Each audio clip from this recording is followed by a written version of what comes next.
All right, so this image had quite a long journey. It started with a couple shots like this. The idea was, okay, we want to show something in this world that is the regular people sort of escaping. And of course, classically, a woman holding a baby, that's empathetic. You're sad about that. So this woman holding a baby, running away. But we're always about trying to push the storytelling. And, part of making good storytelling based concept art is you kind of have to be dumb, like really dumb. Meaning you have to think of things like in such a simple, dumb way that doesn't require anyone to figure out anything. It's almost like you're drawing it in a diagram for someone, a really simple diagram, but that diagram is not visible. Like you can't tell that it's being so obviously explained to them. So this shot, although execution wise, of course, it's 3D, it's beautiful, lighting is beautiful. You do get the idea that the woman is escaping. It's not quite. There's no context for it, meaning you kind of don't know where she came from. Did she just run across this river?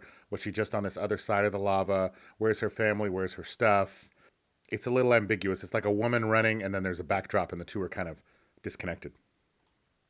And previously, we had had a shot kind of like this, where again, it's about a woman escaping with her family. But there's really subtle things about this that are, kind of what I would call like, faux cinematic. You have her, she's out in the field, right, with her baby. And everybody else in the village is on this plank walk. And she's holding her baby, and she's looking back at the lava and at the destruction that's happened to her village. But why isn't she with everybody else? Like, was she walking on the path? She stopped and said, "Okay, real quick though, I'm gonna run out with my baby out to this grass, and then I'm gonna stop in the grass, and I'm gonna turn around, and then could you please like take a good shot of me, because I'm gonna look good in the composition of this photo." Do you know what I mean? And she looks great, and the composition of the photo is great because she's a nice first read, and everything about the photo, everything about the image, rather the concept, it really works visually, compositionally, and there is some clear storytelling going on. Meaning, we know the village is burning. We see the contrast between the greenery and the village. But part of the reason too this shot didn't work is because we had a similar one. It's a long shot, a wide shot with you'll see it in the Diaboli page, that was a little more graphic and a little more cool and interesting than this one. So this, in the early stages, was a failure of art direction of me, not having a clear, good story for the artist to go off of. So yeah, this was the shot that we had already, and this one already rocks. So it was tough to go back to that one. And part of the early IP development is about trying to make each shot count. Doing shots that are going to really show something that is going to be tricky to imagine, or that's going to really sell a core piece of the story. So the next stage was to help the artist find some good reference. Now, people can find their own reference, but sometimes people have had an experience or have traveled to a place or have a keyword in their mind that maybe others have not. So I've been to Hawaii because I lived in California. Hawaii for me is really close. It was like a 4-hour flight, wasn't even expensive to go. And I grew up near there. So I've been to Hawaii, 6 times, 7 times. And Hawaii has an incredible amount of volcanoes and lava flows. So because I had that in my mind, I could find some videos for the artist that were incredibly high res that somebody made outside of their house. The cool thing about lava in terms of filming natural disasters is that it's pretty slow moving. So if you don't decide to evacuate, you're going to see stuff like this. Now, if you haven't seen something like this in your whole life, there's absolutely no way you can imagine this because you're just left with what you saw in the movie that had lava about it. So these videos are hard to come by. You have to kind of dig for them, but they're super important based on your either real life experience or something that you've seen, because it kind of every single one is going to bring some incredible new knowledge that you would have never even thought of. Like that the front edge of it, I don't know how many degrees of it is, but it's like thousands of degrees. So the minute it touches something, it like completely sets it on fire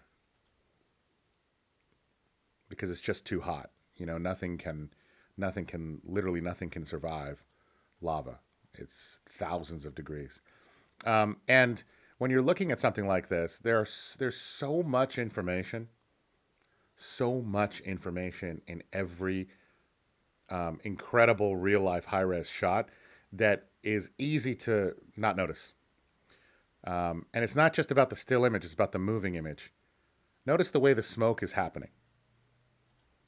You saw that? Like, if you didn't really pay attention to it, you might not notice, hey, the fire's here, the smoke is hitting this kind of overhang, and then it's kind of flirling around it, around that. And look at it, it's in the house and it's coming out of the underneath the awning. So it's kind of at the top and it's wrapping around the top. I think if you were just an unassuming regular concept artist, you might just have it coming here from the bottom, right? Or coming up this wall and on the bottom. But the way the smoke is behaving is really interesting. And that the fire is super concentrated just in this area is incredible. So every second of good footage is so valuable if your eyes are open. If you're really, really analyzing and looking at it and seeing what the truth of it is. I mean, I did a painting tutorial 15 years ago about understanding the truth of a wave. That applies to the truth of every single thing you see. What is the truth of how fire is behaving? What is its tendency? How does it actually work? And you'll see that kind of stuff does make it into the concept, but nobody notices it, but they just kind of like, oh, wow, that looks good. And they don't know why, but you'll know why. All right, so here I'm going to try to explain a little more about what the shot could be, because previously the direction was big vague. So I'm describing, all right, so I think there should be a mother and son here. There's burning stuff all around. Perhaps she's like in the top window of a house and they're kind of reaching down. And perhaps here there is some kind of lava river um, and perhaps some rescuers. So, the reason the story is so important is not because you need necessarily a beginning, middle, end all working out perfectly before you can do a concept, is because a powerful story for the overall narrative, even if it's a game, uh, leads to some moment ideas, and those moment ideas can lead to some things that would be really interesting to depict. It could be something that happens in the movie or game, but it also could be things that are visually iconic. So the thought here was that, okay, what if this woman was stuck on one side? There's a lava river on the other side, and then these rescuers came, medieval rescuers, and they were here to try to save her. And how would you compose that? And how would they save her? How would you cross a river of lava? So the thought here was potentially that they use planks. They drop a rock or a stone in the water, in the lava rather, and put planks across. And that would be really dangerous. I mean, I don't think a lot of people would risk it. But it'd be kind of an exciting moment because you could kind of almost imagine it maybe could work. If some of the lava's cooled on the top, perhaps like a little plank bridge could work. And now we're cooking. Now we got something that's like potentially interesting to depict. Now that could come from the script. It could come from the story. It could come from a production designer coming up with an idea, but it also could come from us. Hey, you got this cool IP. The world is all being destroyed. What's a nice moment? The interesting thing about composition is it is when it's very story based, it's also kind of relatively simple. Meaning like she has to be on one side and the rescuers have to be on the other, and they both have to be pretty readable. You just have to see them, which means they have to be dark and something's light behind them, or they have to be light and something's dark behind them. So even though composition is difficult and it's tricky and it's nuanced, the basic premise of it, a lot of times you can put a few pins on the board, and once those pins are on the board, you know they kind of can't be anywhere else, at least for your initial shot.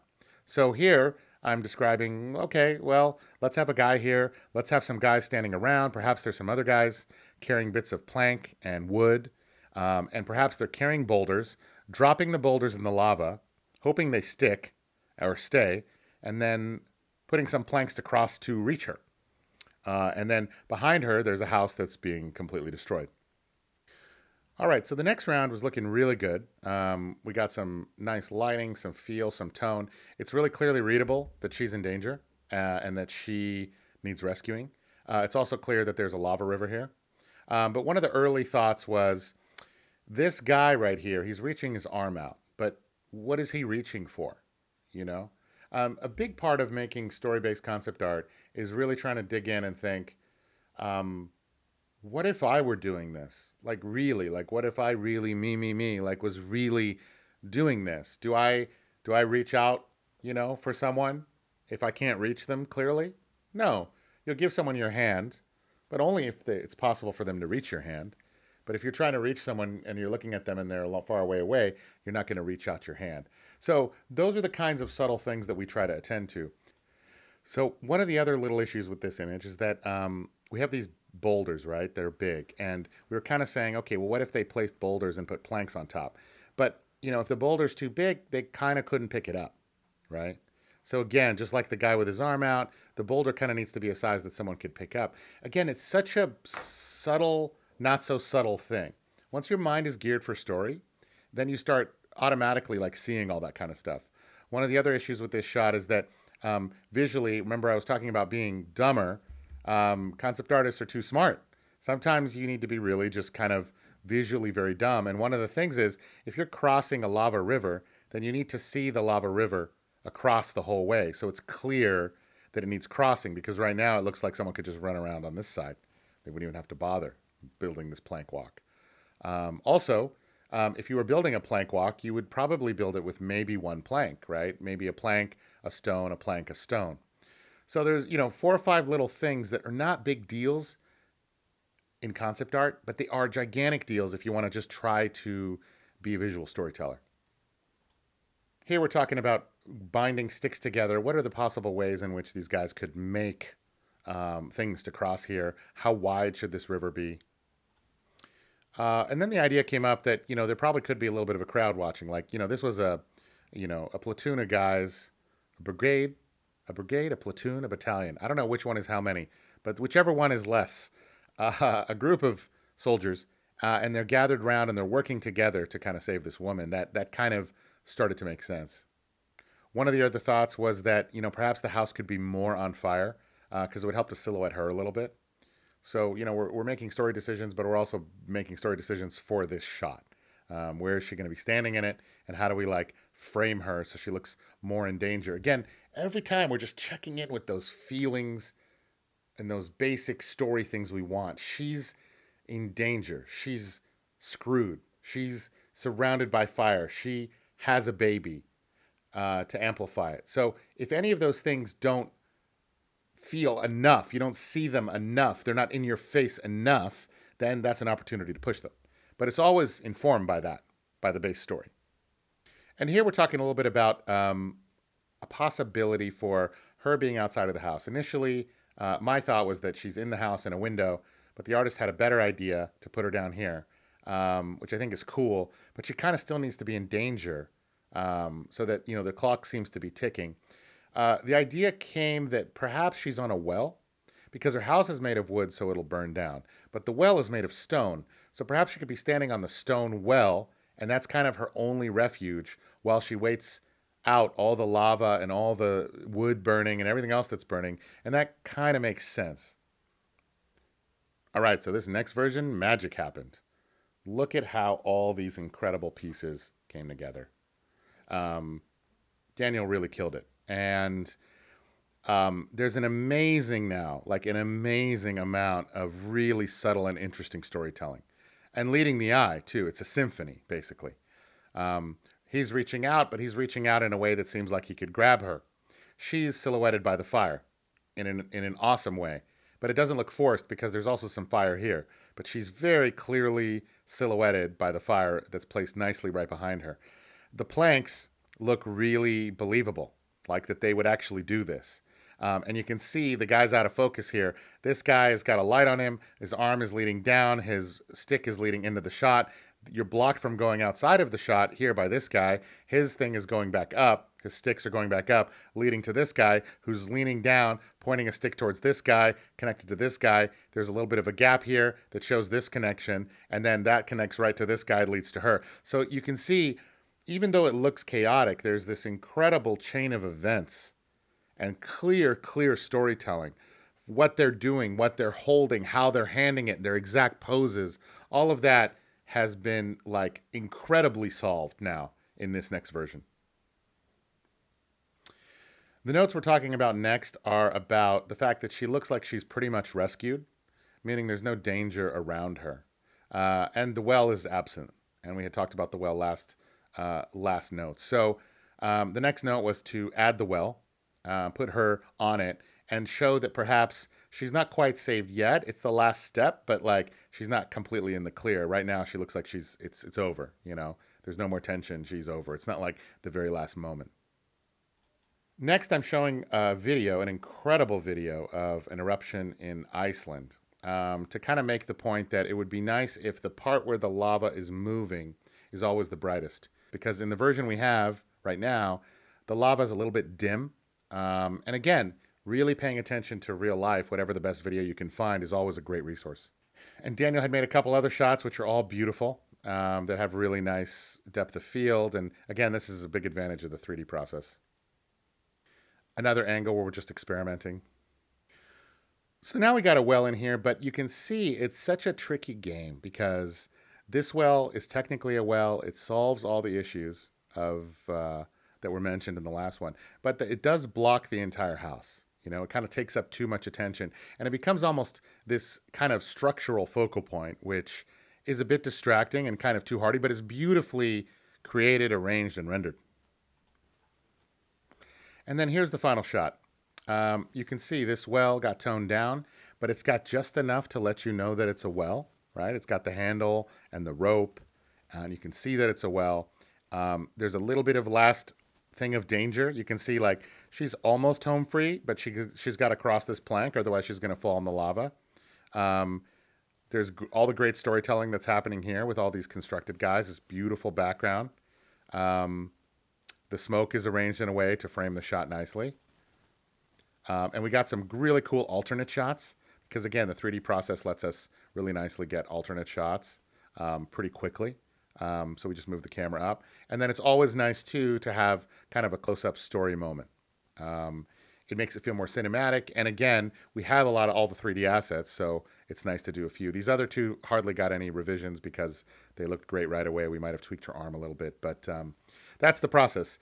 So not very straightforward for an image that has a lot of very clear and obvious storytelling.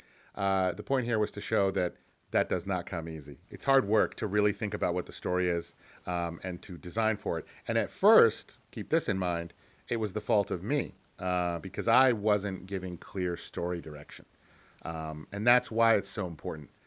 Concept artists, and I think everybody really thrive, but without a clear story, you're left with just making things badass. I mean, there's no doubt we could have made a badass lava concept that was badass. There's no doubt. Many concept artists can do that. Many people can do that. But when you take the time to think of a narrative and then really push for it, it's more tricky, it's more difficult, but it creates an image that hopefully has some emotional impact. All right? Thanks for listening, guys. See you next episode.